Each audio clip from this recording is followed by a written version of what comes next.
네, 여러분들 안녕하세요. 시사타파의 심층 분석 시작하도록 하겠습니다. 요즘 기레기들, 애완견들 신났죠? 이재명 당대표 애완견 발언으로 연락에 까고 그러다 이재명 당대표가 모든 언론에게 그런 건 아니다 라고 하면서 한 발짝 물러섰는데, 저는 대한민국 언론이라고 하는 작자들에게 이런 말씀을 좀 드려보고 싶어요. 응? 애완견 발언을 이재명 당대표가 왜 했나? 그렇잖아요. 이재명 당대표님이 이유 없이 언론을 적대시하고 그랬습니까? 여태까지 쌍방울 대북송금 사건 있잖아요. 이 사건 결국은 검찰이 흘려주는 거 그대로 받았으면서 이 법조 기자들이 여태까지 늘 검찰이 흘려주는 거 받아쓰기 형태를 하니까 검찰이 누구 어느 언론사에다가 그거 한동훈이가 잘하는 짓이거든요. 그러니까 검찰이 흘리는 것이나 받아갖고 보도하니까 그거를 검찰의 애완견이라고 당연히 표현을 할 수밖에 없었잖아요. 응? 대한민국의 애완견을 들은 언론들은요, 반성부터 해야 돼요. 어떤 반성을 해야 되냐? 이재명 당대표가 뭘 애완견이라고 하면서 검찰의 형태, 수사 형태를 비판했나? 그러면 이제 정상적인 언론이면 뉴스타파 보도나 국정원 보고서 여러 가지 지금 사법부에서 다루지 않고 있는 검찰의 조작행위, 비리, 어떤 비위 이런 사실들을 언론이 꼬집어 주는 게 더 먼저 아닌가요? 이재명 당대표가 왜 우리를 애완견 그랬냐? 그럼 이재명 당대표가 요구하는 게 뭔지, 그럼 언론이 제대로 살아있다 그러면 이재명 당대표의 요구는 이런 것이었다. 그래서 최근에 뉴스타파 보도나 국정원 조사의 보고서를 봐도 이거는 쌍방울 주가 조작 사건에 더 가까운 것이지 이런 면도 있다. 이렇게 보도를 해주는 게 맞죠. 제 말 무슨 말씀인지 아세요? 이재명 당대표가 애완견이라고 했다 그래갖고 이재명 당대표를 공격할 것이 아니라 이재명 당대표가 무엇을 보도해달라고 요구를 했는지를 기자들이라면 하나하나 따져갖고 그 기사를 쓰는 그런 언론사가 있어야죠. 그러니까 대한민국 제1야당의 대표가 검찰에 출석을 하면서 재판에 출석을 하면서 뭘 지적했는지, 그 지적에 관해서 그 보도를 하는 언론사들이 몇 개나 있는지 스스로들이 그것부터 반성을 해야죠. 개떼들 같이 물어뜯고 사과해! 이 지랄 떨 게 아니라 미친놈들이죠. 무슨 아이고. 내가 진짜 하나 좀 물어봅시다. 검찰의 애완견이라 그랬다 이재명 당대표가 사과한다 그래갖고 니들이 검찰의 애완견이 아니냐? 결국 니들은 검찰의 애완견 맞잖아. 응? 이재명 당대표가 유감 표명한다 그래갖고 니들이 명예가 회복되냐? 기자들은 기사로 승부를 하는 거야. 응? 니들이 여태까지 세월호 참사 때부터 언론 보도 형태를 보면 니들은 애완견, 기레기 이런 얘기하는 것보다 더한 얘기를 들어도 돼. 지금 갑자기 윤석열이가 언론인들 해외 연수 대폭 증원시키겠다 이 말 듣고 나서부터 언론들이, 여러분들 기억나시죠? 대통령과의 저녁 초대 시간에서 출입기자단 초청 만찬에서 출입기자단을 언론인들 해외 연수 대표 늘려줘라. 그거에 뭐 답례하는 건지 한심합니다. 왜 본인들이 그런지 몰라요. 야, 나 같은 사람들도 니네들 같이 기사는 안 쓴다. 적어도 그 다음에 민주당에서 여러분들 이재명 녹취, 저는 그래도 여러분들 살면서 저도 특종 2개 썼잖아요. 제가 드루킹의 실체에 대해서 제가 밝혀드렸고, 제가 우연히 드루킹을 옛날에 2000 몇 년도에 2015년인가 찍어서 제가 드루킹 사진을 제가 만천하에 공개했었고, 백남기 어르신 물대포 맞은 것도 민병과 함께 진상을 했던 예전에 특종 제가 한 2건, 3건 잡았었죠. 그 다음에 지금 국민의힘의 TV조선 출신 박정훈 의원을 고발하기로 했습니다. 이게 이재명 당대표의 녹취를 깠잖아요. 제가 어제 말씀드렸잖아요. 이 면책특권을 이용해서 언론사에서 가지고 있는 검찰이 흘려준 자료를 국힘당 의원이 돼서 면책특권으로 사실상 발의를 한 건데, 이건 누가 봐도 수사 자료예요. 거기에다가 이 박정훈이가 공개한 것은 녹취록의 짜집기예요. 원본이 아니에요. 원본이 아닙니다, 이거는. 그래서 이거는 아마 고발하게 되면 박정훈은 면책특권으로 개길 테고 결국은 조사가 쉽지는 않을 겁니다. 얘네들은 그런 걸 노리는 거예요.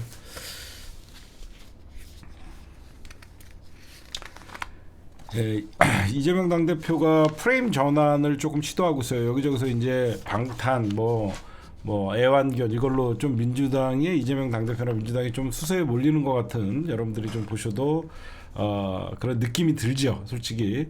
근데 이거는 이재명 당대표가 정치적 감각이 굉장히 뛰어나요. 주 4일째 그 다음에 단톡방 폐지를 추진하겠다. 이거는 이제 민생 문제에 이제 국면 전환을 하면서 의제를 던진 거죠.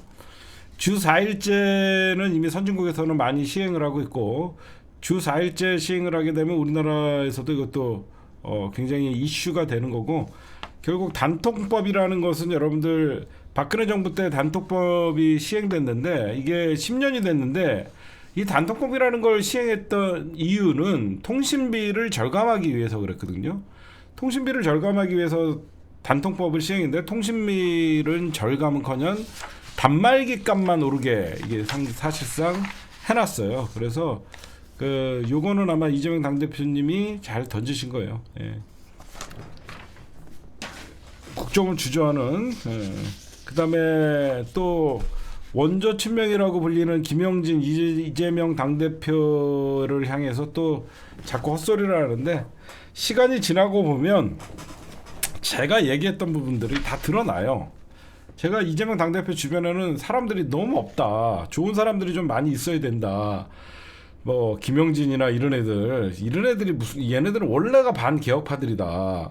근데 친명이라는 뭐 원조 친명 이런 이유만으로 얘네들이 자꾸 친명파리를 하는데, 정성호도 마찬가지고, 제가 예전부터 여러분들에게 말씀드렸죠. 자기 본질이 드러나는 거예요 지금. 이거는 왜 그러면 원조 친명이라는 김영진이가 이런 얘기를 하냐면요, 신친명들 있죠. 정청래나 뭐 김용민이나 이런 분들, 이런 분들에 의해서 자기네들이 밀려나니까 시샘하는 거죠, 사실상. 이런 사람들은 원조 친명이라는 자격도 없어요. 주변 정리를 좀 빨리 하는 게 좋을 것 같아요. 그 다음에 요즘 이제 의료 개혁 지금 한다고 해놓고 의료 대란이 일어나고 사실상 쑥대밭이 됐죠. 제가 오늘 여러분들에게 방송 제목을 뭐라고 했냐면요, 저출산 인구 비상사태보다 심각한 건 지금 대한민국 대통령이 윤석열이라는 거예요. 제가 보면 이거 여러분들 가만 생각해 보세요. 갑자기 느닷없이 올해 4월 총선 앞두고 의대 증원 던졌죠. 그래놓고 그냥 공청회나 어떤 여론의 수렴 하나 없이 그냥 밀어붙여요. 그리고 의료계가 어떤 거부를 해요. 그래서 의료계가 자료 공개, 어떤 근거로 2,000명을 늘려야 되냐라고 하면서 자료 근거를 공개를 요구하니까, 어떤 회의록에서도 2,000명이 늘어나야 된다는 근거는 없어요. 결국은 윤석열이가 일방적으로 증언한다. 그럼 밑에서 딸랑이들이, 정부가 일은 저질러 놓고 고통은 현장에 넘기고 국민들에게, 당사자들은 알아서 대안을 마련하라고 합니다. 이 대통령이라는 자가 그래요. 지가 일은 저질러 놓고 대안을 마련하라. 잘못된 방향이죠. 이 일을 추진할 때 이런 식으로 민주주의 국가에서 추진하는 나라가 어디 있습니까? 국민들의 의견을 물어보고 각계 전문가들의 의견을 수렴한 다음에 공청회를 통해서 어떤 정책이 결정되고, 어떤 합리적인 근거로 몇 명이 가장 의료 의사 증언에 필요한가? 적어도 반대하는 사람들이 어떤 납득할 수 있는 정도의 어떤 그런 정책 결정이 이루어져야 되는데 그냥 대통령 말 한마디에 정책이 결정되고 그건 민주주의 국가 아니죠. 여러분들이 보시면 그렇죠? 그냥 여러분들 보시면요, 그냥 현 정부 들어서 사교육, 그 다음에 연구개발 R&D 예산뿐만 아니라 의사 증언, 그냥 대통령 말 한마디에 들쑤셔놓고 난장판이 되고 그냥 대한민국이 초토화가 되는 거예요. 박근혜는 무식해서 아무것도 안 하니까 그래도 나라가 덜 망가졌습니다. 어디서 어설프게 뉴라이트들 주변에 들끓다 보니까 나라를 초토화시키는 데는 일가견이 있어요. 지금 여러분들 생각해 보세요. 대한민국 국민들은 지금 삼고에 지금 정말 힘들어하고 자영업자들은 지금 거의 폐업 위기에서 못 벗어나고 있고 연체율은 올라가고 있고 여기저기서 사과가 금값이다, 배가 금값이다, 삼겹살이 금값이다, 먹고 사는 문제가 지금 코앞에 진짜 말은 밖에서 대한민국 잘 사는 나라지만 정말 불행한 나라의 국민들로 살고 있잖아요. 그렇다 그래갖고 지금 대한민국의 안보가 굉장히 안전적인가요? 남북은 서로 대북 전당지 뿌려대고 있고 북한은 오물풍선 날리고 있고 또다시 확성기 방송하고 조준사격 한다 그러고 이런 인간이 무슨 대한민국 대통령 자격이 있습니까? 지금 안보뿐만 아니라 민초들은 우리 민중들은 과일 하나 제대로 사 먹을 수 없는 그런 국민들이 됐고 지금 나라가 점점점 뭔가를 좋은 방향으로 앞으로 나가야 되는 그런 것들이 있어야 되는데 주둥이로만 총선 깨지니까 국민은 늘 옳다, 국민의 뜻을 존중하겠다, 국정 쇄신하겠다 이를 지랄하고 뭐가 바뀌었습니까? 그래놓고 국정 동력은 아예 망가져갖고 용산에서 모든 리스크가 발생하고 느닷없이 산유국을 만들어 놓고 왜 석유공사가 그 뭐죠? 액트비온? 거기에 의혹 투성이고 하는 일마다 김건희 명품백 사건은 어이없이 국민권익위에서 잘못 없다라고 하고 액트죠. 미친놈들 아닙니까? 오죽하면 국민권익위에다가 고위공무원 백 사줘도 되냐 이런 비아냥설이 섞인 질문들이 올라오고 거기에 느닷없이 최상병 특검은 여전히 거부를 하고 있고 정말 국민만 보고 가겠다 그러더니 새 민정수석의 김주현이라는 검찰 출신들을 내리꽂고 있고 뭐가 바뀌었냐고요. 모든 대한민국의 위기 상황은 대통령실 용산에서 시작되고 있어요. 저는 이런 얘기 좀 한번 물어보고 싶어요. 김건희가 뭐라고 도대체 도대체 김건희가 뭐라고 나라가 망가지는 것보다 더 지켜야 되냐고요. 대한민국 공무원들 자존심도 없어요? 김건희가 뭐라고 모든 대한민국의 공적 권력과 김건희를 왜 지켜야 되는데? 저는 정말 한심해요. 나라가 망가지는 걸 떠나서 초토화돼 가고 있어요. 그 잘난 그 김건희 뒤에서 명품백 쳐받고 앉아있고 샤넬 화장품 쳐받고 있고 지가 대통령 놀이하고 앉아있는데 왜 그런 인간을 지켜야 되냐고요. 그 아무도 김건희가 잘못했다고 얘기도 못하는 저런 인간들이 지금 집권 여당이에요. 갑자기 오늘 또 윤석열이가 인구 비상사태다, 대한민국 존망이 걱정된다. 주둥이를 뭐 말 못하는 게 없어요. 인구 비상사태인 거 여태까지 처음 알았냐고요? 인구가 비상사태인데 초부자 감세 처하고 앉아있어요? 노조 파괴하고? 얘는 인구가 비상사태인데 여가부를 폐지한다는 인간이 앞뒤가 맞습니까? 한번 생각을 해봐요. 인구가 비상사태인데 그러면 여가부가 가장 할 일이 많을 거 아닙니까? 인구가 비상사태고 대한민국에 존망이 걸려있는데 여가부를 폐지한다고. 미친놈이죠. 응? 여가부를 더 확장시켜갖고 여성의 어떤 사회적 인권, 경제적 자립, 저출산 대책은 여성의 경제활동이 피해가 가지 않도록 해주는 거 아닙니까? 응? 미친놈이죠. 응? 국가 비상사태라고 저출산 해놓고 하는 짓은, 응? 여성가족부에서 결혼정보업체 과장광고 단속하고 앉아있어요. 응? 대통령이 모범적으로 니들부터 시험관 아기든 뭐든지 하나 놔봐. 응? 왜 김건희가 안 낳겠대? 니들부터 솔선수범해. 대한민국 대통령이라는 자가 입으로는, 응? 국가 비상사태라 그러고 범국가적 총력 대응을 한다 그래 놓고 여가부 폐지한다고. 응? 더 어이없는 게 뭔지 아세요, 여러분들? 국가 비상사태라고 하면서 저출산 문제에 대응하겠다고 했죠. 응? 그래놓고 각종 지원 방향을 담은 발표를 했는데 종부세로 저출산 대책을 한대요. 종부세 폐지한다며. 미친놈들 아닙니까? 뭘 대책이라도 세우고 하냐고.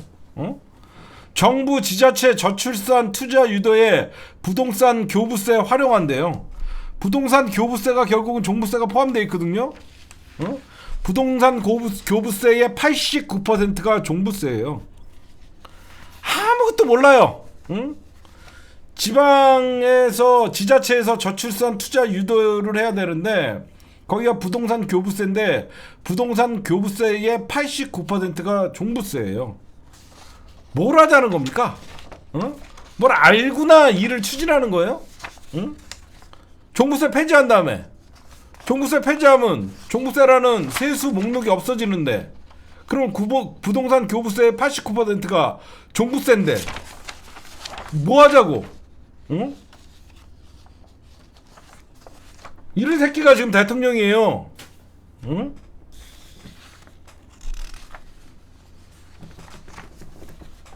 지금 여러분들 종부세나 금투세나 상속세 여러분들 알다시피 지금 전 세계의 공통된 사회 문제가 뭐죠?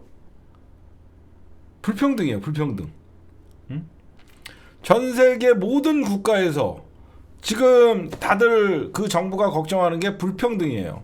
그 불평등을 어떻게 간극을 좁히냐. 그래갖고 국민 기본소득 또는 소득주도 성장 여러 가지 경제학자들뿐만 아니라 노력을 하고 있죠. 전 세계에서. 응? 근데 최근 우리 사회에서 부의 불평등, 부모가 잘 살면 자식도 부의 대물림 이런 것들에 대해서 굉장히 우리 젊은 MZ세대라는 사람들은 불만을 가지고 있고 공평하지 않다. 이런 것들에 대해서 조국 장관님이나 조민 선생을 그렇게 공격을 했었거든요. 그러면 우리 사회에서 부의 불평등이 확대되면서 기회의 평등은 물론 절차의 공정성도 사실상 위협을 받고 있잖아요. 응? 그래서 부의 불평등을 완화하기 위해서 금융투자 소비세를 도입했던 거예요. 응? 없는 사람이 5천만 원, 여러분들이 단순하게 이렇게 생각하시면 안 돼요. 주식하다 5천만 원 번 사람들에게 세금을 물리겠다. 이런 단순한 논리가 아니라 그 5천만 원을 벌기 위해서는 적어도 자기 시드머니가 100% 수익을 내지 않는다 그러면 적어도 5천만 원보다는 더 많은 금액이 주식 투자를 할 거라고요. 대부분들이. 그렇죠? 내가 만약에 1,000만 원 투자해갖고 5천만 원 벌 수도 있겠지만 그거는 500%의 어떤 수익률을 가지고 있는 거지만 대부분 그렇게 하지 못해요. 개미들은. 그러면 대부분 사람들이 많이 성공을 해도 1억, 2억 정도의 주식 투자를 통해서 5천만 원 정도의 어떤 금융 소득을 얻는다. 여러분 생각해 보십시오. 지금 1,000만 원이 없어갖고 은행 여기저기 쫓아다니면서 대출 좀 받으려고 했더니 은행 문턱이 높아갖고 어떤 저축은행을 다녀도 그 고금리에 500만 원도 못 구워갖고 지금 서민들 그렇게 자영업자들 이렇게 폐업하고 난리를 치고 사기명을 쓰는 입장인데, 이렇게 주식 투자에 1억 2억을 투자할 수 있는 사람들은 적어도 자기 자산이 있는 분들이에요. 응? 지금 이게 금융투자 소득세 폐지 방침이 왜 여러분들 굉장히 나중에 문제가 될 거냐면요. 지금 상장 주식 양도소득세 부과 대주주 기준을 원래는 10억이었거든요. 그거를 윤석열 정부에서 10억으로 50억으로 올렸어요. 종목당 50억 갖고 있는, 한마디로 어떤 주식에 대해서 50억 원어치의 주식을 갖고 있어야지 대주주라고 해준 거예요. 과거에는 10억이었거든요. 그럼 여러분들 1000억을 갖고 있는 주식 투자하는 사람은요, 50억씩 20개로 쪼개갖고 주식 투자하면요, 절대 양도소득세 10원도 안 냅니다. 현금 1000억 있는 사람이 초부자 아닌가요? 응? 이런 사람들한테는 세금 걷어도 되는 거 아니에요? 응? 진짜라니까요. 지금 대주주 기준을 10억에서 50억으로 늘리는 바람에 1000억을 현금 갖고 있는 사람이 50억씩 20개에다가 분산 투자를 하면요, 양도세 10원도 안 내요. 지금 그러니까 사람들이 좀 잘 알아야 돼요. 응? 지금 증권거래소도 폐지하고, 응? 지금 이 종부세 같은 것도 폐지한다 그러고, 그럼 지방 재정의 균형이 완전히 무너지는 거라서. 그리고 지금 헌법재판소에도 이 종합부동산세는 합헌 결정을 내렸는데 어쩌려고 이러는지 모르겠습니다. 알지도 못하고. 물론 여러분들, 제가 좀 현실적인 얘기를 할게요. 진짜 우리나라는 진짜 여러분들 물질 만능주의 맞아요. 그렇죠? 돈 많으면 사실 왕이에요. 어쩌다가 세상이 그렇게 됐어요. 예를 들어서 어떤 어머니가 자기 딸이 어떤 남자친구를 데리고 왔는데 정말 볼품없이 빼짝 말라갖고 얼굴도 못생기고 정말 볼 게 하나도 없어요. 내 아버지 뭐 하시니? 아버지 어디 회사 대표이십니다. 멋있어 보이는 거야. 세상이 그래. 응?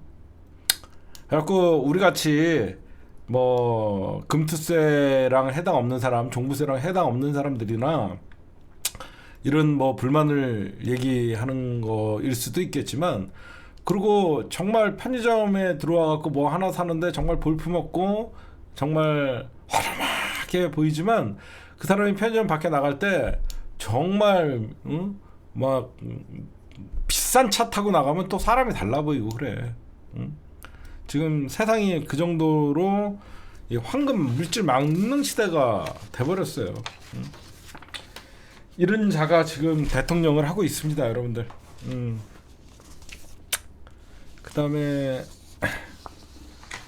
지금 진짜 국민권익위 민주당에서 여러분들 알다시피 그 조국 혁신당에서 박은정 의원이랑 차기근 의원이 그 직권남용 혐의로 알선수재, 김건희를 알선수재와 직권남용 혐의로 공수처에 고발을 했어요. 이 사건을 종결한 권익위는 정말 두고두고 후회할 겁니다. 두고두고 후회할 거예요. 왜 그러냐면 민주당이, 여러분들 제가 예전에 이런 얘기했죠. 여러분들은 또 윤석열이 거부권 행사하면 어떻게 하냐라고 할 때 이 청문회 정국은 신의 한 수예요. 청문회 정국은 여러분들 신의 한 수예요. 이거는 국힘당이 여론전에서 이길 수가 없어요. 국힘당이 여론전에서 도저히 이길 수 없는데, 이 민주당은 진짜 이 청문회 정국을 만든 것은 정말 신의 한 수예요. 제가 그랬잖아요. 국정조사, 그 다음에 청문회. 우리가 검찰 수사에서 죄를 묻고 그 다음에 그 여러 가지 사안들 진실이 드러나고 그런 것들도 좋지만, 이게 청문회라는 이 카드는, 여러분들 왜 청문회가 신의 한 수냐면, 일단 윤석열의 집권의 공무원들이 복지부동하게 만들어요. 이건 아니다라고 생각하는 위의 지시를 거부하잖아요. 예를 들어서 민주당이 여러분들 적극적으로 이번에 정부 인사들이 출석이나 불응을 할 경우에는 지금 입법청문회에서 민주당이 동행명령권을 지금 쓰겠다는 거예요. 그래서 체포조도 만든다고 합니다. 민주당에서 의원들이 가서 잡아오는 거죠. 그래서 이거는 어떤 권한이 어디서 나오는 거냐면요, 상임위원장에서 나오는 거예요. 상임위원장, 각 국회의 상임위원장이 권한이 바로 동행명령장이라는 게 있습니다. 동행명령장. 동행명령장을 발부를 하면 강제 소환을 할 수 있어요. 그래서 김건희도 민주당이 이제 국회의원들이 체포조를 만들어 갖고 용산 앞에 가서 김건희 강제 데리러 왔다라고 얘기하면 출석하지 않으면 쳐들어간다, 이렇게 하면서 민주당이 얼마든지, 이게 굉장히 신의 한 수입니다. 여기에 여러분들 이렇게 되면 어떻게 되냐, 지금 국힘당 눈치 보면서 각 정부 부처의 뭐 국장, 차관, 실무자들이 안 나오고 있잖아요. 얘네들이 자기가 굳이 강제, 그다음에 벌금 내가면서 자기가 안 나올 일이 없잖아요. 그래서 민주당은 입법청문회나 아니면 여러 가지 현안 질의 이런 것들을 굉장히 앞으로 국회를 폭넓게 쓴다고 합니다. 그래서 법사위가 21일 날 입법청문회는 신의 한 수예요. 그래서 여기 보시면요, 증인으로 채택된 이시원 대통령실 공직기관 비서관, 그 다음에 여러분들 이상한 게 있죠. 이종섭이는 나온다고 해요. 런종섭. 그 다음에 임성근 사장단도 나온다고 하고, 그 다음에 그 법무부 장관은 안 나온다 그러고 이러는데 여러분들 최혜병 사건의 핵심은 누구냐면 이시원이에요. 이시원. 저는 그렇게 알아요. 그렇게 말씀드리고 싶어요. 왜 그러냐면 이시원이가 최상병 사건을 회수하는 당일날 전체 전방위에다가 동시에 전화했다라고 지금 드러 나오고 있어요. 지금 이시원이가 회수된 날 유재은 국방부 법무관리관, 신범철 당시 국방부 차관, 임기훈 당시 대통령실 국가안보실 국방비서관 뿐만 아니라 이거는 전부 이시원 소행이에요. 여러분 생각해 보십시오. 이시원 하면 누굽니까? 윤석열 특수부의 측근 중에 측근, 공직기강 비서관. 국방부에서 만약에 여러분들 저 공직기강 비서관 이시원입니다 라고 하면 대통령의 말이라고 생각합니다. 그렇죠? 그냥 공직기강 비서관이 나한테 전화했다라고 생각하지 않아요. 이시원이가 나한테 전화했다라는 것은 대통령의 뜻이 나한테 지금 전달되고 있다라는 걸 사람들이 그렇게 느끼죠. 그래서 이시원이가 결국은 유재은 국방부, 신범철 국방 차관, 대통령 안보실 다 전화 돌려갖고 핵심은 이시원이에요. 이 사건에 이시원을 조지면 결국은 윤석열과의 관계가 나옵니다. 그래서 이시원이는 아마 입법청문회 한다고 할 때 법사위에서 21일 날 분명히 안 나올 거라고 생각을 해요. 얘는 강제 구인이라도 아니면 동행명령이라도 해도 끌고 와야 됩니다. 박성재 법무부 장관도 안 나오려고 할 거예요. 그럼 왜 이종섭이나 임성근 이런 사람들이 나오냐? 이 사람들은 시키는 대로 했으니까. 응? 이 사람들은 시키는 대로 했으니까. 그렇잖아. 런종섭이가 여러분들, 야 종섭아, 너 그 호주 대사 좀 잠깐 좀 6주만 갔다 오면 안 되겠니? 시키는 대로 하겠습니다. 도망갔다가 너 빨리 들어와야지 새끼야. 그러면 씨발 새끼 지가 나가라 그러는 거. 이종섭은 뭐야? 나가라면 시키는 대로 나갔다가 들어오라 그러면 시키는 대로 들어왔다가, 런종섭이 이런 애들은 사실상 시키는 대로 했으니까. 지금 임성근 해병대 1사단장, 얘네는 느닷없이 나는 모른다, 누가 그랬는지 모른다, 이렇게 하면 끝나는 거고. 그래서 여러분들, 이시원이가 여러분들 왜 제일 발빠르게 이 사건이 딱 터지자마자 이시원이를 제일 먼저 사퇴시키겠어요? 이시원이 물러나고 딴 검사 왔잖아요. 그쵸? 근데 이시원이는 동행명령이라 바로 강제 소환을 해서, 이시원이가 핵심이에요. 그렇잖아. 가장 우리가 여러분들 조폭들이 싸움을 해도 누군가가 상대파의 어떤 치명적인 그 타격을 주면 너 해외로 나가 있으라 그러잖아요. 그게 바로 행동대장이 이시원인 거예요. 이해가 쉽죠? 응? 왜 이시원이가 갑자기 공직기관 비서관에서 내려오고 바로 바꾸냐? 응? 이시원이가 핵심이니까. 응. 이시원이를 잡아야 됩니다. 동행 명령권이라는 게 있다. 그것 좀 하고 하면 되고. 결국 이제 여러분들에게 말씀드리고 싶은 건 청문회 전국이에요. 이 시드의 누구지 윤석열이죠. 예. 지금 결국은 청문회 전국인데 이 국힘당이 오늘 여러분들 어이없는 소리 했죠. 니들 뭐라 그랬죠? 법사위 1년씩 하자.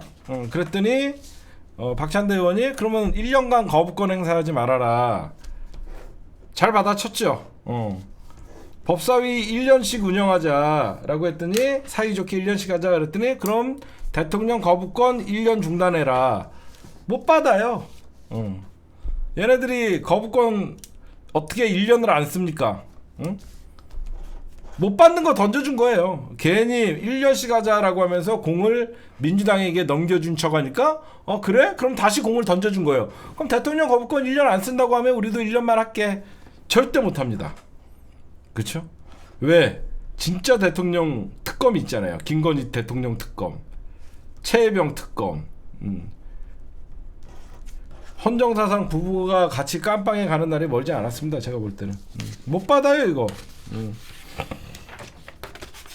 근데 얘네들은 제가 얘기했지만요, 민주당 그리고 우원식 국회의장님 뭐 국회가 안 열려서 뭐 국회의장으로서 뭐 국민들한테 부끄럽다 이렇게 뭐 말씀을 하시는 것 같은데, 형식적으로 민주당이나 국회의장이 뭘 그렇게 조급하고 그럴 필요 없어요.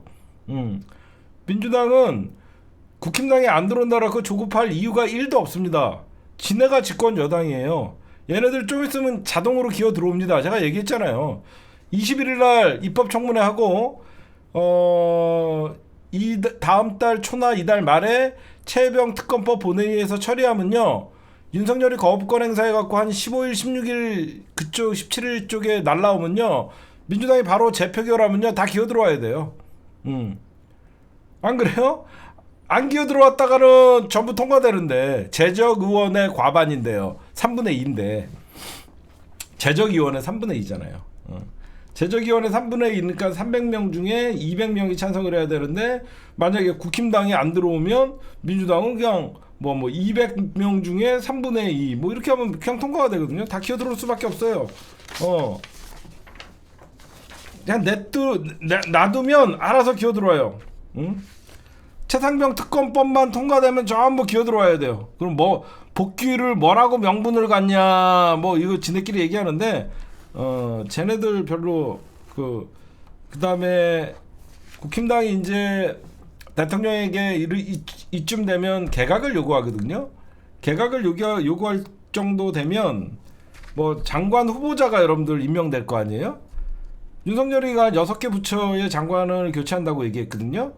그러면 개각의 신호잖아요. 그럼 개각을 아무나 하나요? 장관 인사청문회가 있잖아요. 인사청문회 할 때도 어쩔 수 없이 기어들어올 수밖에 없어요. 안 그러면 지금 민주당과 조국혁신당이 국회에서 화력이 얼마나 센데 반 뒤집니다. 또다시 김행골 납니다. 김행골. 청문회 받다가 도망갑니다. 나 안 할래. 그렇잖아요.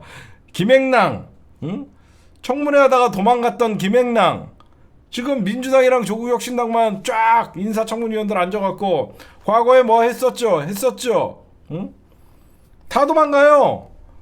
그리고 누가 장관 하려고 하겠어요? 제가 볼 때는요, 솔직하게 말씀드리면 장관 후보자 구하기도 쉽지 않을 겁니다. 여러분들 입장 바꿔놓고 생각하면 여러분들이 장관 후보자 할 것 같아요? 내 인생을 한번 다시 되돌아봤는데 조금이나마 털어도 먼지가 없다라고 생각하는 사람이 저쪽에 저 땅에 가입했을까요? 아니죠. 누가 하겠습니까? 민주당이 171석을 갖고 있고 범야권이 189석을 갖고 있는데 괜히 장관 후보자 했다가 개쪽당하고 인생 털리고 안 하죠.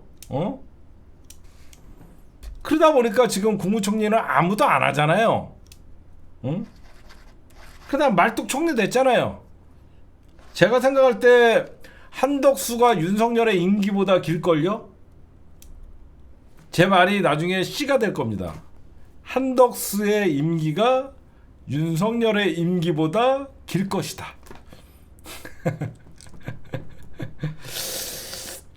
어떤 말을 의미하는지 아시겠죠? 한덕수는 윤석열이는 탄핵되면 직무가 정지되면 한덕수가 결국은 직무대행자가 권한대행이 되거든요. 그렇죠? 제가 보면 윤석열의 임기보다 한덕수의 임기가 더 길 수도 있다. 그렇잖아요. 응? 왜 그러면 한덕수는 지금 나오지도 못하고 그만두고 싶어도 그만두지 못하고 그런 꼴이에요. 그리고 우원식 국회의장이 이번 주에 최후 통첩을 했습니다.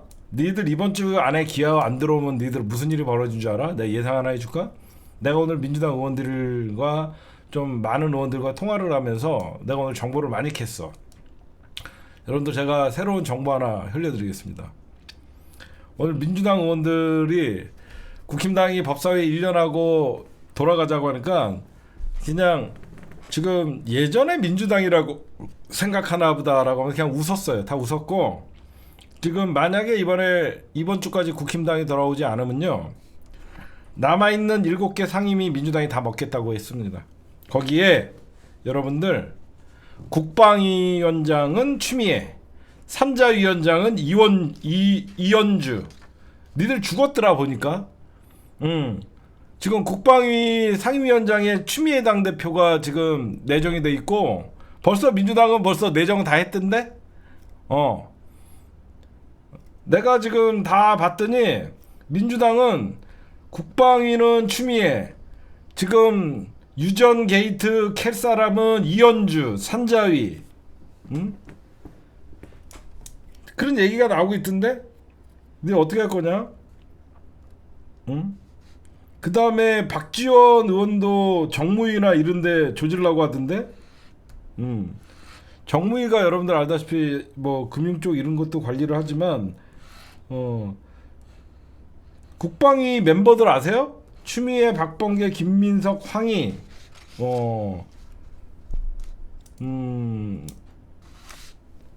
지금 그래서 여러분들 왜 추미애 의원이 국방위원장이 되면 여러분들 좋은 줄 아세요? 정청래 법사위원장이랑 공조로 최상병 특검법을 위한 각종 현안 질의 국정조사를 진행한다는 거예요.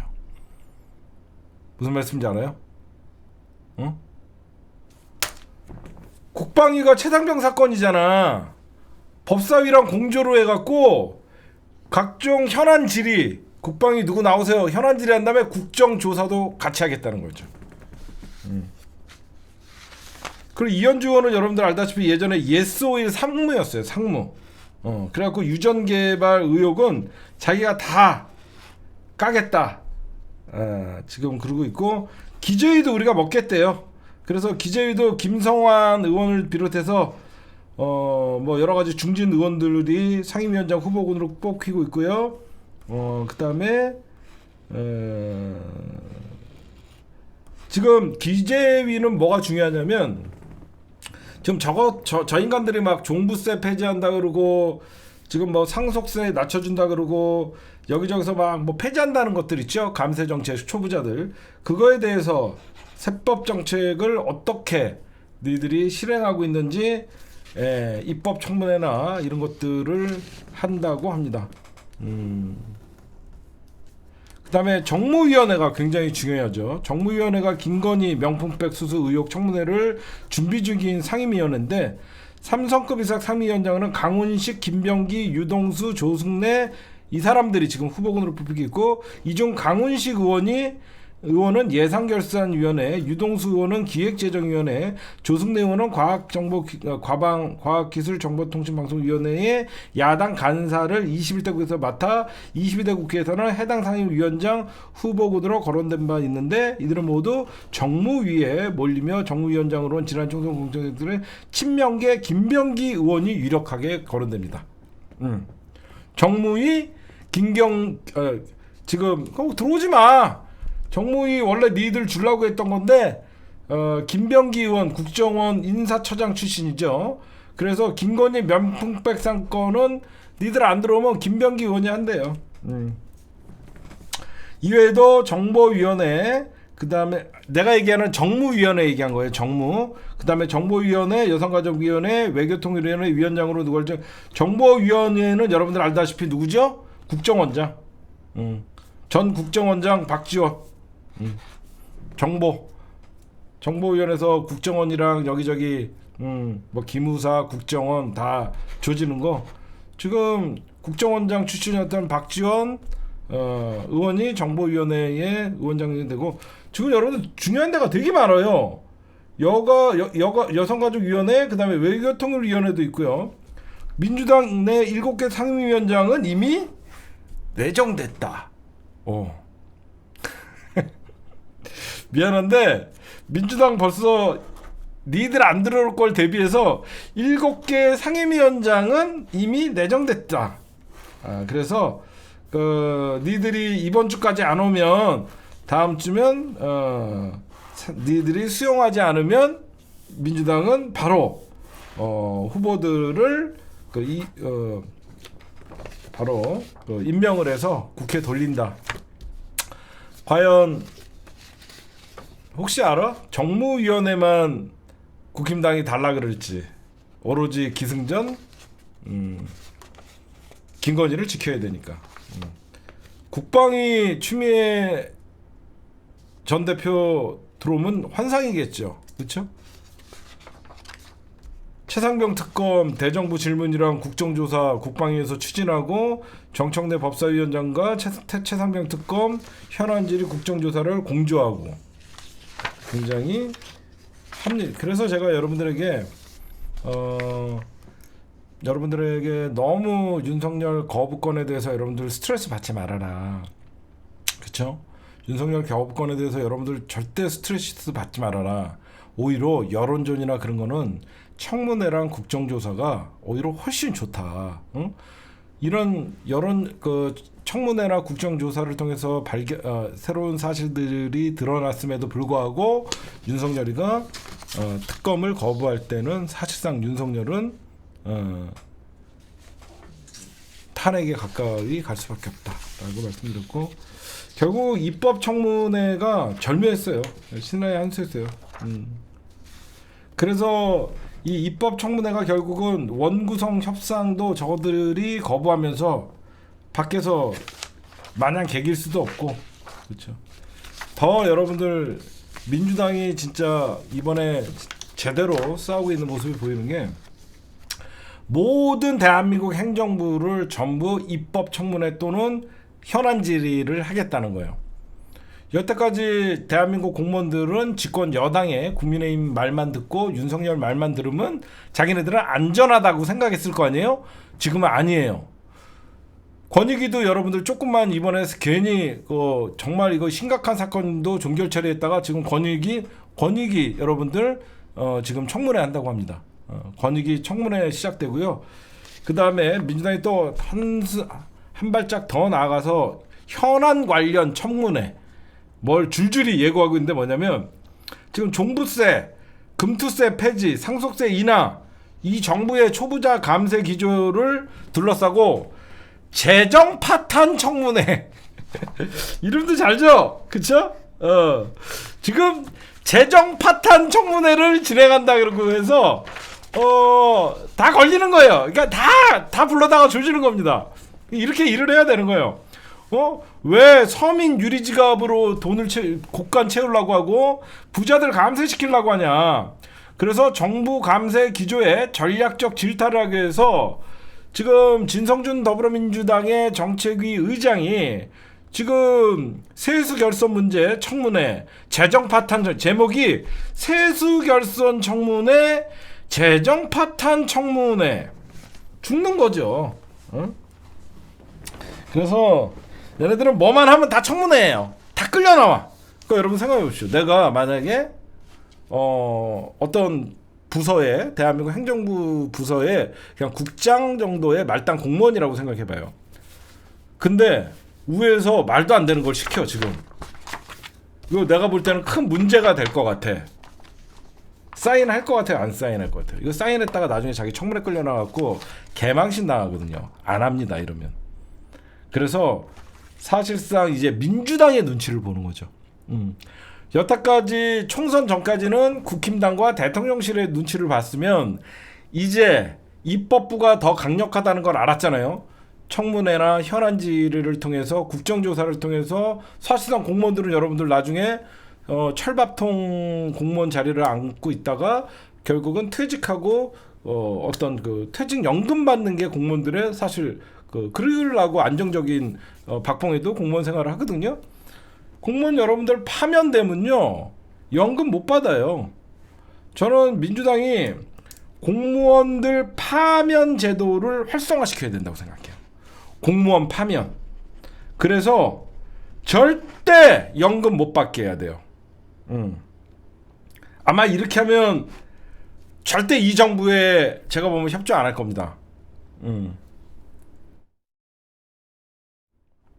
공무원들이 제일 무서워하는 게 여러분들 파면이에요. 얘네들 20년간 30년간 다녀갖고 퇴직금이랑 파면 당하면 거의 얘네 원망하거든요. 그래서 민주당은 강하게 공무원들이 거짓말을 하거나 하면 최대한 그런 비리가 있는 공무원들이나 문제가 있는 공무원들은 파면을 시켜갖고 절대 돈을 안 주게 할 거면 공무원들이 그러면 자연스럽게 민주당 눈치를 보게 됩니다. 입법 청문회는 절묘한 민주당의 한 수다. 결국은 야당이 주도하게 되고 여론도 연일 민주당이 주도하는 청문회를 통해서 진실이 드러나면 이 정부에게 쓴소리를 안 할 수가 없고 거기에 밖에 나가 있는 국힘당은 더 이상 밖에서 투쟁할 명분이 없기 때문에 기어 들어올 수밖에 없다.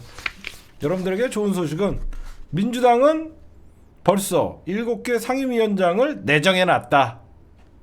이번 주까지다. 안 오면 국방부 상임위원장에 추미애가 간다. 이 정도만 알려드리면 섬뜩하겠죠.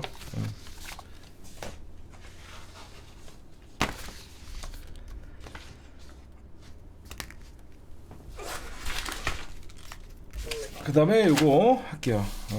제가 뭐 언론에서는 뭐 김정은이랑 푸틴이랑 만나면 뭐 자동 군사 개입까지는 안 갈 것이다 이렇게 전망들을 많이 했는데 나는 아니라 그랬잖아.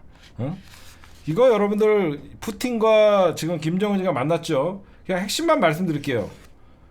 전쟁 나면 자동으로 군사 개입을 한다는 게 부활된 거예요. 사실상 자동 군사 개입 조항이 부활된 거예요. 이게 여러분들이 뭐 어려운 용어로 뭐 포괄적 전략 동반자 관계 뭐 이렇게 나오고 있는데 쉽게 표현해 드릴게요. 대등한 위치에서 우호적으로 같이 전략적으로 같이 간다. 포괄적 전략 동반자. 얘네들은 대등한 위치에서 전쟁이 나면 자동으로 서로 돕고 장기적으로 큰 틀에서는 함께 간다. 그런 거예요. 그러니까 우리나라가 가장 우려했던 일이 벌어진 겁니다. 가장 강력한 조항이 발의가 된 거예요. 실질적으로. 이럴수록 이런 어떤 북한과 러시아의 밀착 관계가 벌어지면 누가 제일 좋아할까요? 북한과 러시아의 밀착이 되면 제일 좋아하는 거는 일본 놈들이에요. 왜 그러냐면 이 틈을 타갖고 한미일 군사동맹이라고 하면서 한반도에 끼어들고 싶어하는 놈들이 일본 놈들이잖아요. 그렇죠? 제가 그러니까 오늘 푸틴과 김정은이 한 거는요. 한쪽이 침략당하면 상호 지원한다. 예를 들어서 러시아가 공격당하면 북한이 무기를 대주는 거는 이제 국제법이나 그런 거 위반이 아니야. 얘는 우리는 조약을 맺었다. 그다음에 군사 기술 협력을 배제하지 않는다. 이거는 핵무기의 기술을 러시아가 이전할 마음이 있다. 사실상 러시아는 북한의 핵무기를 인정해 버렸다. 지금 북한이 이제 대놓고 러시아에다가 무기 지원을 할 수 있죠. 그런 뜻입니다.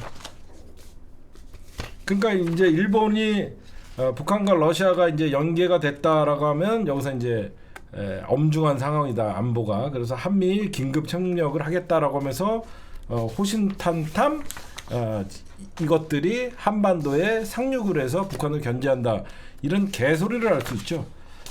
여기서 우리가 윤석열이가 올바른 놈이고 윤석열이가 안보에 대해서 조금이라도 생각하고 대한민국의 국익과 대한민국의 안보를 생각한다 그러고 하면요, 일단 북한과 러시아가 하나가 되고 또다시 뭐 한미일 이렇게 뭉친다, 한미일 북중러가 이게 된다라고 하면요, 진짜 멍청한 짓이에요. 이게 뭐냐, 절대 이 한반도 안에서 진영 대결을 하면 안 됩니다.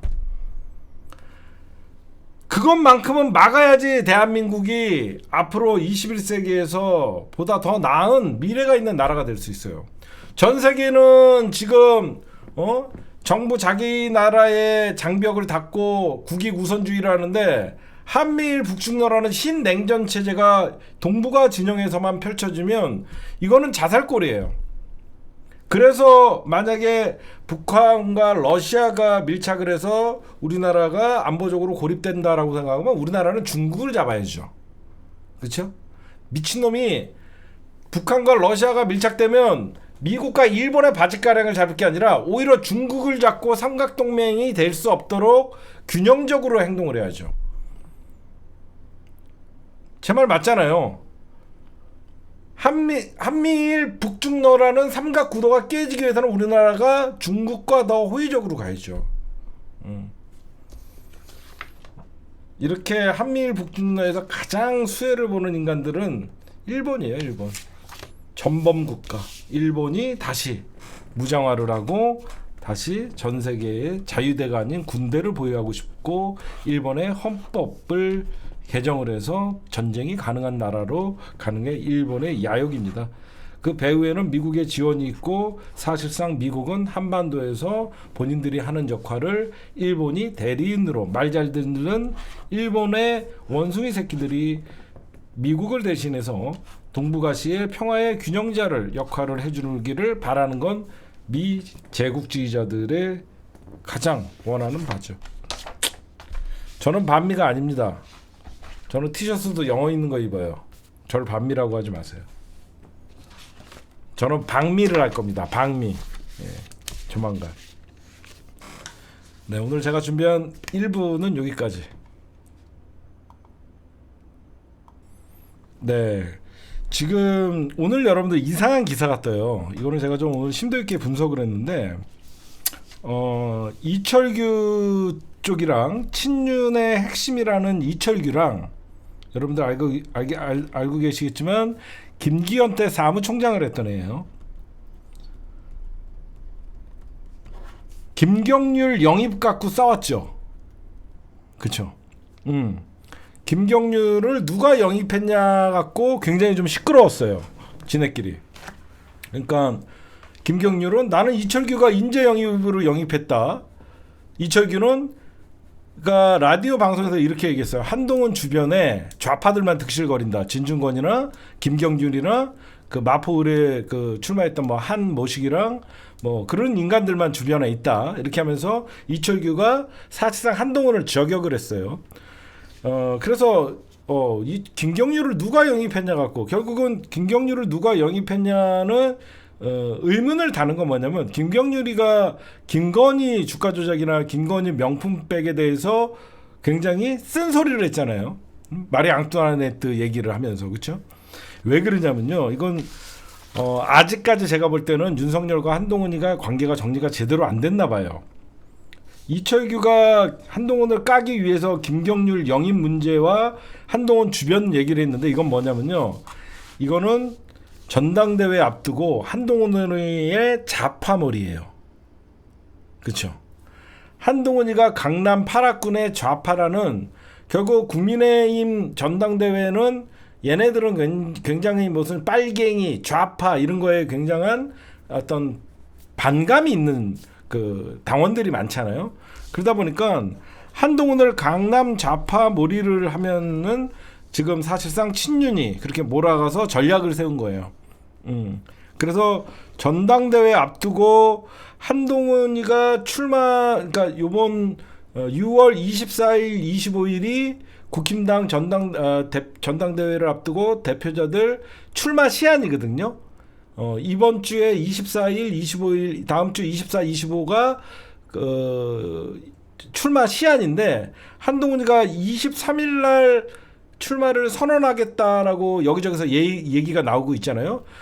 지금 한동훈이를 좌파몰이를 해갖고 사실상 나경원을 밀라는 그런 수로 보여요. 제가 볼 때는. 그래서 지금 한동훈이를 좌파 프레임 씌우기에 어떤 활용을 하고 있다라고 제가 보면 김경률과 주변들을 공격한 것이다. 진중권 이렇게 보는 거고, 그 다음에 얘네들이 얼마나 한심하냐면, 정말 저는 국힘당은 정신 못 차린 정당인 게 여기서 드러난다고 생각해요. 지금 현재 국회 상황 같은 경우에는 총선 패배 이후에 들어가지도 못하고 보이콧하고 앉아있고, 최상병 특검이나 김건희 특검이나 각종 입법 청문회 그리고 국정조사가 예고되고 있는데 뾰족한 대처도 없고, 어떤 국회에서 돌파구도 보이지 않고, 민주당의 협조가 없으면 그 어떤 법안 하나 통과시킬 수 없는 그런 상황이잖아요. 그렇죠? 그러다 보니까 그럼에도 불구하고 지네끼리 전당대회를 앞두고 지네끼리 싸우고 앉아 있어요. 그러니까 비전도 정치력도 전략도 없고 그냥 지네끼리 치고받고 지네끼리 싸우고 앉아 있어요. 지금 생각해 보세요. 4월 10일 날 총선 패배 이후에 황우여를 여러분들 알다시피 비대위원장으로 데리고 왔죠.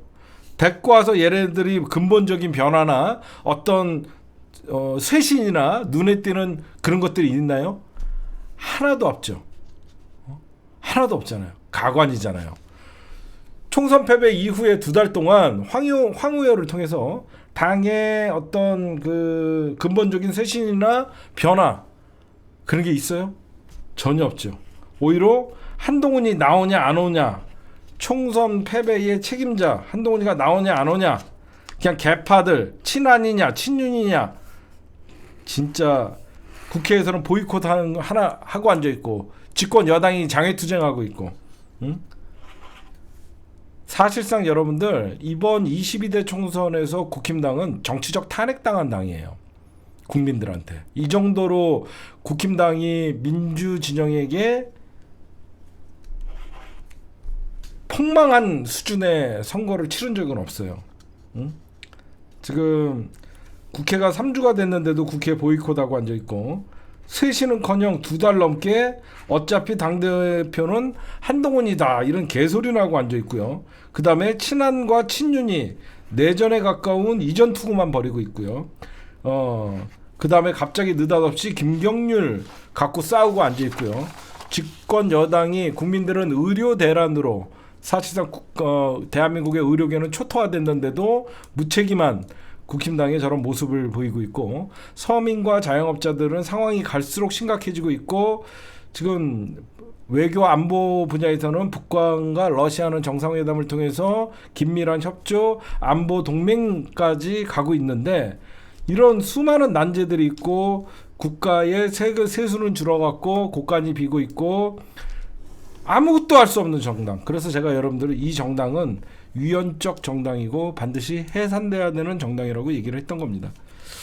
그래서 여러분들이 지금 보시면 저는 왜 김경률 갖고 이철규, 친윤 핵심인 이철규와 지금 한동훈이 이쪽이 싸우나라고 했더니, 아직까지 저는 윤석열과 한동훈이가 관계가 정립이 아직 안 됐다. 근데 한동훈이는 여러분들 피해갈 수가 없어요. 뭐냐면 한동훈은 조만간 지금이야 뭐 어대한 이렇게 하면서 국민의힘의 차기 당대표는 자기다라고 이런 얘기들이 나오고 있지만 한동훈이는 분명히 수많은 질문들이 쌓여가고 있고 그 질문에 관해서 한동훈이는 답변할 시간이 오고 있는 거예요. 예를 들어서 만약에 한동훈이가 이제 23일 날 전당대회 출마를 선언을 한다든가 그러면 여태까지 한동훈이는 자기가 말할 수 있는 것만 말하고 안 할 수 있는 건 안 하는 선택적 답변들을 했거든요. 근데 한동훈이는 이제는 최상병 특검은 어떻게 할 것입니까? 라고 얘기하면 최상병 특검에 대해서 본인의 입장을 얘기할 수밖에 없는 것이죠. 국민의힘 당대표 후보니까. 김건희 디올백 사건에 대해서는 어떻게 생각하십니까? 김건희 특검에 대해서는 어떻게 생각하실 겁니까? 하나하나 당대표의 후보자로서 입장을 얘기를 안 할 수가 없는 것이죠. 그래서 지금 얼마 전에도 여러분들 윤상현 국민의힘 의원이 총선 패배치고 패배에 책임을 지고 사퇴한 한동훈 비대위원장이 전당대회에 나온다는데 나오기 전에 확실히 해놓을 게 있다. 너 전당대회 우리 당은 대선 1년 6개월 전부터 민주당은 대선 1년 전부터 당직이나 최고위를 사퇴해야 되는데 국힘당은 1년 6개월이에요 여러분들. 그래서 1년 6개월 전부터 당권 대권 분리하도록 되어 있거든요. 국힘당의 당헌에는 이번에 뽑는 당대표 임기가 2026년 지방선거 직후기까지다. 그래서 묻는다. 너 대통령 선거 나올 거냐 안 나올 거냐 이 대답도 해야 되고요. 그러니까 1차적으로 한동훈이가 당권에 도전한다는 것은 대권에 직행한다라고 많은 사람들은 얘기를 하는데 본인은 아직 뭐 대권에 대해서 구체적으로 얘기를 하지 않잖아요. 한동훈이는 계속 어떻게 할 것인가 2027년 대통령 선거에 나오지 않고 당대표 임기를 채울 것이냐 아니면 너 이번 전당대회에 나오고 대통령 후보 나오기 위해서 그 전에 사퇴할 것이냐 이런 것들 그 다음에 최상병 특검은 너 어떻게 할 것이냐 너 김건희 특검은 어떻게 할 것이냐 이런 것들을 대답을 안 할 수가 없어요. 그래서 아마 제가 보면 국힘당에서도 이제 한동훈에 관해서는 대답하기 싫은 질문도 해야 되고 결국은 윤석열과 한동훈의 관계 제가 저번에도 말씀드렸지만 한동훈이 만약에 당대표 출마해갖고 당권을 잡는 순간 한동훈과 윤석열은 한 집은 두 권력이 쓰는 겁니다. 여기는 진짜 지리멸렬한 정당의 모습이에요. 여러분들이 보셔도 전당대회 앞두고 갑자기 한동훈이를 좌파몰이를 하고 친윤계에서 이거는 아직까지 한동훈과 윤석열 친윤 관계가 제대로 정립이 안 됐다라고 여러분들이 보셔야 될 것 같아요. 제가 그 정도 볼 수 있는 것이고 그리고 지리멸렬하게 지네가 지금 싸울 때입니까? 싸울 때 아니잖아요. 그 다음에 민주당은 여러 가지 이제 입법 청문회를 예고하고 국정조사를 예고하고 있지만 지금 민주당은 진짜 여러분들 중요한 거는 검찰 개혁 올해 안에 끝낸다고 했는데 지금 민주당이 여러분들 검찰 개혁 법안이 계속 이어지고 있어요. 지금 언론에서는 상당 잘 안 나오지만 뭐 이재명 당대표의 사법 리스크 방어 용인이 이런 얘기들을 하고 있지만 어떤 지금 법안들이 민주당에서 검찰 개혁 법안들이 나오고 있냐면요. 지금 최근에는 대북 송금 관련 검찰 조작 특검법은 발의했죠. 민주당인 검찰개혁 TF 단장이 누구죠? 개혁요정 김용민 의원이죠. 지금 우리가 여태까지 얘기했던 것들을 진짜 다 발의하고 있어요. 뭐냐? 김용민 의원이 수사기관 무고죄법을 발의했습니다. 수사기관 무고죄법. 이게 무슨 말이냐면 수사기관이 형사처분을 받게 할 목적으로 무고행위에 가담하면 처벌을 받는다. 수사기관이라는 것은 경찰이나 검찰이 이 사람들이 처음부터 이 사람은 죄도 없는데 검찰이 딱 찍는 순간 너는 죄가 있는 것이야 라고 하면서 끝까지 얘네들이 별건의 수사를 하면서까지 이 사람을 처벌을 했었잖아요. 그래서 지금 김용민 의원이 수사기관의 무고죄법을 발의했고요. 앞으로 검찰이 됐든 경찰이 됐든 형사처분을 받게 할 목적으로 무고행위에 가담하면 처벌을 받는 내용을 담고 있고요. 그 다음에 여러분들 알다시피 이건태 의원, 이건태 검사 출신입니다. 이분도 검사 출신인데 어떤 법안을 발의했냐면요, 6월 12일 날 발의한 법안이에요. 여러분들이 잘 안 나오고 있는데, 특정인을 처벌하기 위해 먼지털이식 수사를 금지하는 내용의 표적수사 금지법. 여태까지 우리가 늘 표적수사라고 얘기하면서 얼마나 비판을 했습니까? 조국 장관님도 그랬고, 이재명 당대표님도 그랬고, 지금 이재명 당대표 뭐 하나 털려서 먼지 하나 나올 거 끝까지 지금 조사하고 있잖아요. 표적수사 금지법, 특정인, 조국이면 조국, 그 다음에 조국 가족을 다 털듯이 이재명은 이재명. 그래서 표적수사 금지법. 민주당은 판사 검사가 법을 이거 중요한 거 했어요. 판사나 검사가 법을 왜곡해서 처분하면 처벌하는, 이거 외국에도 있는 법 왜곡죄를 검토 중입니다. 이거를 하면 아마 사법부의 저항이 좀 있을 것이고, 법 왜곡죄, 검사가 없는 사건 만들어 갖고 공소를 유지해서 사실상 판사가 유리한, 검사들에게 유리한 증거만 가지고 처분을 하면 판사도 법 왜곡죄에 걸려서 판사들도 감옥 갈 수 있는 그런 법입니다. 그 다음에 가장 핵심적인 거, 수사와 기소를 분리하는 검찰개혁을 연내에 올해 안에 이루겠다고 얘기하고, 수사 기소 분리가 검찰개혁의 본류잖아요. 여러분들 알다시피. 그러면서 수사권 있는 검찰을 겨냥한 것으로 보이는, 수사권이 있잖아요. 여러분들 수사권이 있는 검찰을 겨냥해서 수사기관 무고죄법, 표적수사 금지법, 아까 그 다음에 법 왜곡죄, 요거만 하고 검경 수사권 조정 완전 해버리고, 이런 검찰 수사 판사들도 법 왜곡죄, 그 다음에 표적 수사, 이런 것들에 대해서 지금 하겠다는 거예요.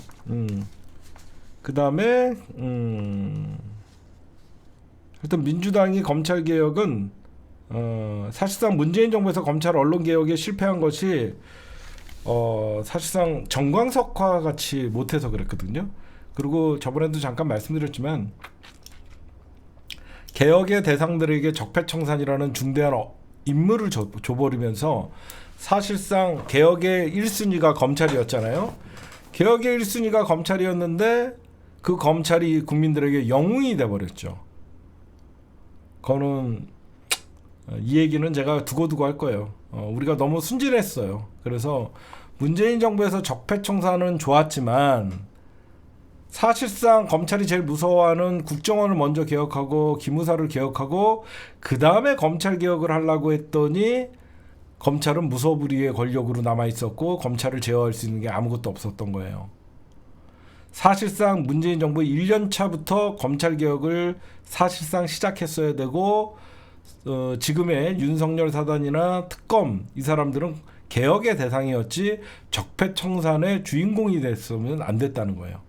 그렇죠? 여러분들 생각해도 검찰은 적폐청산의 주인공, 핵심적인 인물들이었는데, 그럼 적폐청산의 핵심적인 인물들에게 적폐청산의 칼자루를 쥐어져 버리다 보니까 사실상 청산의 대상이 영웅이 되면서 나중에 검찰 개혁을 하려고 했더니 이자들의 반발이 만만치가 않았고, 언론과 검찰이 사실상 한 패가 돼 갖고 문재인 정부에서 검찰 개혁과 언론 개혁은 사실상 실패할 수밖에 없었다. 그런 말씀을 좀 드리고 싶어요, 여러분들.